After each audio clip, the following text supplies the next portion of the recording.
Hello' guys, আজি এটা নতুন মিনি ব্লগ লৈ আপোনালোকৰ মাজলৈ আকৌ আহিছোঁ। মই আহি পালোঁ ফেশ্বন প্লাছত।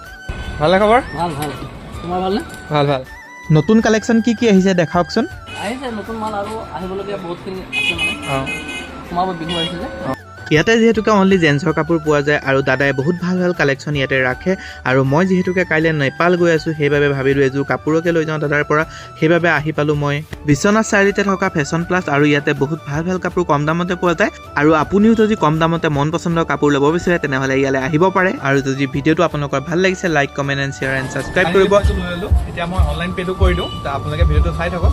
আৰু ইয়াতে ভাল ভাল কাপোৰ পোৱা যায় আৰু বিহুৰ কাৰণে নতুন কালেকশ্যন আহিব, তো আপোনালোকে ইয়ালৈ আহিব। আৰু ইয়াতে এড্ৰেছটো মই ক'বলৈ দিছোঁ। দাদা এড্ৰেছটো কৈ দিবচোন আপুনি। এড্ৰেছটো তোমালোকৰ হ'ল পাভৈ ৰোড, হয়, নেয়াৰ চিনেমা হল, হয়, ফেশ্বন প্লাছ দোকানখনৰ নাম। ইয়াত হয়, আহিবা, ধুনীয়া ধুনীয়া কালেকশ্যন পাবা আৰু প্ৰাইচো একদম জেনুইন থাকে আমাৰ ইয়াত আহিলে। ঠিক আছে ঠিক আছে। আৰু এতিয়া সকলোকে বাই